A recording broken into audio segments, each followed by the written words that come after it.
programa de hoy estamos hablando de bebidas espirituosas y yo quería preguntar sobre la cerveza. Intuyo, no sé, de repente me equivoco, que cerveza es lo que más se consume en el país, incluso más que pisco. Sí, el consumo de pisco ha aumentado mucho en los últimos años, Muchísimo. a partir de ese reconocimiento como un patrimonio cultural asociado a las tradiciones y toda la publicidad que ha tenido positiva, pero no se puede negar que la cerveza es todavía un consumo masivo y mayoritario en el Perú, ¿no? Y digamos que la cerveza como la conocemos hoy, ¿cuándo aparece? ¿Desde cuándo se consume?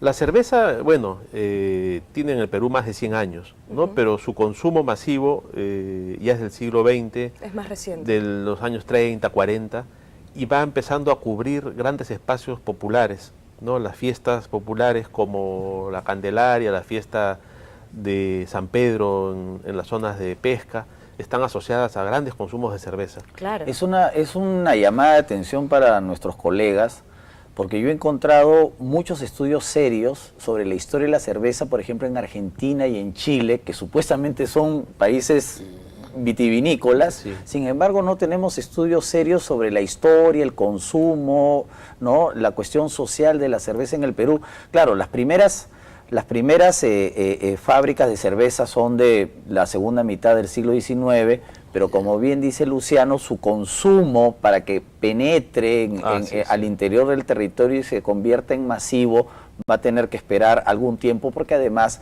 la cerveza necesita pues un transporte especial, ¿no? Una cosa es transportar una botija de vino, ¿no? O una botella de vino, pues que la cerveza con las botellas se encaja y todo eso, se necesita toda una logística.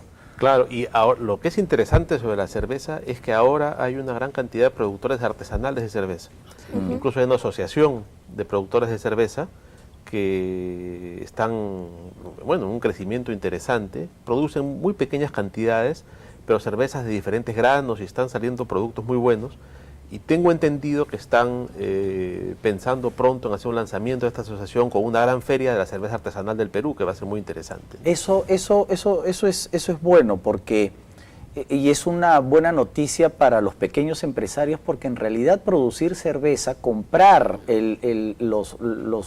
las máquinas estas para hacer cerveza no es caro, ¿no? Y parece que estas cervezas artesanales se van colocando, por ejemplo, tú vas a un restaurante que tiene su propia cerveza, ¿no? Claro. Esa va a ser la idea, ¿no? Esa es la idea, claro. Y poder Ya ver hay, incluso la ya hay. producción, tener ahí los implementos necesarios y la gente entra y ve cómo produce una cerveza. Ya ha habido algunos experimentos que no funcionaron mucho, pero creo que viene un poco esa ola ahora de la cerveza artesanal. Ahora, doctor Lorenzo Huertas, alguna vez leí en Basadre que uno de los grandes, donde se consumía mucho el pisco, hasta el siglo XIX y bien entrado el siglo XX, lógicamente eran los centros mineros, ¿no? Mucha producción de pisco iba a los centros mineros. Pero a partir de los años 20, el tipo de consumo de bebidas alcohólicas en los centros mineros empezó a cambiar con el famoso cañazo, con la caña, ¿no? Y Basadre decía que eso había sido un poco nocivo, ¿no? Porque finalmente el pisco es una bebida, y disculpen los que consumen caña o cañazo, es una bebida, digamos, de mejor nivel. Así es. Bueno, en realidad, desde un comienzo se prohíbe, la corona prohíbe el consumo de aguardiente de caña. ¿Ya? Durante el siglo XVI, XVII y XVIII está prohibido consumir aguardiente de caña porque le hace mal a la gente. En cambio, el aguardiente de uva se expande por todo, en las minas del siglo XVI, están en el siglo XVII, se consume mucho pisco en Potosí, aquí en las minas peruanas, Cayoma, en las otras minas se consume mucho, y es el mercado principal, los centros mineros, los obrajes donde se consume el aguardiente. Pero después el pisco entraba por los de contrabando, porque la gente del norte, los chiclayanos, hacían aguardiente de caña de manera subrepticia. Clandestina. A fines del siglo XVIII la corona da una libertad de producción para México, para el Perú, para diferentes partes, y se comienza a producir el aguardiente de caña en gran cantidad. y porque también esta liberación viene después con la cuestión de la revolución industrial inglesa, que quiere caña, quiere azúcar. Entonces, como se siembra azúcar en Arequipa, en diferentes partes, la vid comienza a ser marginada, ¿no? O matan muchas parras y siembran cañaverales. Y el licor, el aguardiente de caña resulta mucho más barato que el aguardiente de uva. Entonces le hace una competencia tremenda. Tanto es así que los aguardienteros de Ica comienzan a mezclar el aguardiente de caña con el aguardiente de uva y se comienza a malograr. Y yo recuerdo ¿Y eso que acá, cómo se llama? yo no sé cómo se llama. No funcionó en todo caso mucho tiempo. Y acá vendían en la Plaza de Toros, en Hacho, vendían en Damas Juanas estos licores. Con esta gran competencia ahorcan a la producción del aguardiente, del pisco, y comienza la producción del aguardiente de caña, el cañazo. También le llaman John Wayne, John Kenne y qué sé yo. Entonces el aguardiente de caña empieza a desplazar al pisco no solamente en los centros mineros, sino en las fiestas patronales, ¿no? Y esas borracheras pues son ya de otro nivel. Pero los brujos, los maestros sí usan pisco. Necesariamente usan lo mejor de lo mejor para que les salga buena la mesa. Entonces no usan cañazo. Los brujos del norte, de Cajamarca, sí, porque de ahí viene la mejor caña, pero los brujos del centro y del sur usan aguardiente de uva. Y una pregunta, ¿y el pisco sour cuándo aparece? Ahí está el maestro. Ahí podemos pelear un montón, pero a ver, porque hay muchas versiones, ¿no? Bueno, hay antecedentes, ¿no? En el Mercurio peruano se menciona que en la Plaza de Toros de Lima, en Hacho, se vende una mezcla de pisco con limón y azúcar, que ya básicamente son los insumos, ¿no? Pero no se llama así, por supuesto es un antecedente lejano. Nuestro amigo Toro Lira, Guillermo Toro Lira, ha hecho una investigación en San Francisco y ha encontrado que durante la fiebre del oro llegaba el pisco allá y había unos bares muy importantes en San Francisco, y se hacía el pisco punch, que es una variante de lo anterior con piña, con jugo de piña. Con jugo de piña, que a veces también se dejaba macerar un poco en el jarabe de goma de tragacanto para que eso aromatice esta bebida. Son parientes del pisco sour. Lo que queda claro es que en el bar Morris, en el Jirón de la Unión, este gringo Morris, Víctor Morris, que está enterrado en el cementerio del Callao, en el británico, sí.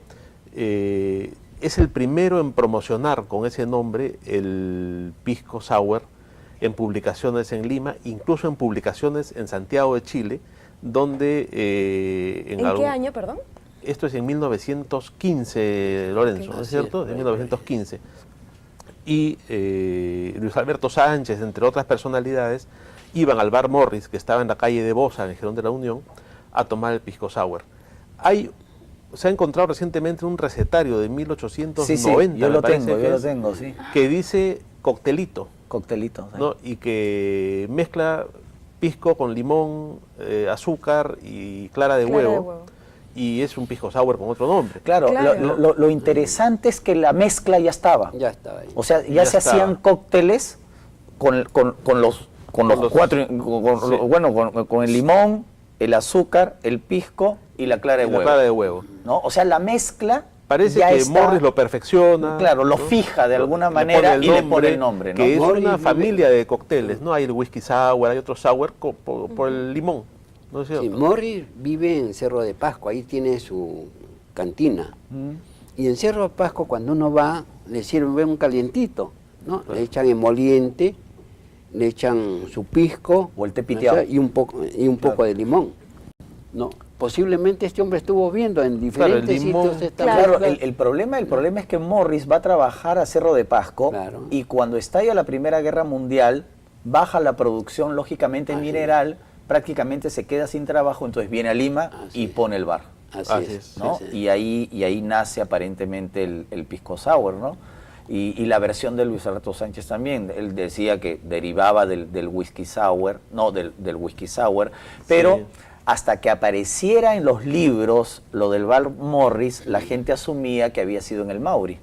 Claro, y en el Maury existe la leyenda de que ellos le agregaron la clara de huevo.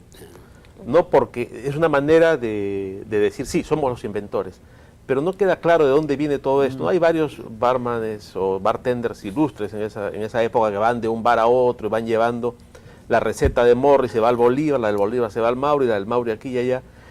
Y no queda muy claro, pero sí ese recetario del que comentamos, que es de fines del 19, ya tiene los insumos básicos y ya es le llaman coctelito, pero ya es un pisco sour. Ahora, y también tenemos noticias que en esa época ya existía la famosa coctelera. Claro, licuadora no puede haber, pero Claro. en cocteleras de esa época se mezclaba el sour. pues, ¿no? Entonces, El pisco. originalmente, y lo correcto vendría a ser hacerlo en coctelera. Siempre en coctelera. Claro que a veces... Hay que tener el punche. Hay que tener, bueno, no se le, Guillermo- a uno se le cae la coctelera. Guillermo Vera ha publicado un libro, ¿no?, sobre el pisco. Es bien interesante porque nos pone en el ambiente la producción del pisco en el Val Morris. Y él descubre un conjunto de cosas que Morris utilizó para ya oficializar, ¿no?, el uso del pisco sour. Entonces el trabajo de Vera es interesante en esta escalera de datos que tenemos para tener un conocimiento integral. El trabajo de Del Vera nos ubica en Lima de una manera excepcional, además calle por calle, en el salón Sí. de reunión, quién vivía, qué negocios había, y en ese contexto el pisco Es sour un buen trabajo. es el interesantísimo, contexto, sí. es interesantísimo. Bueno, tenemos que irnos a un pequeño corte, pero ya regresamos.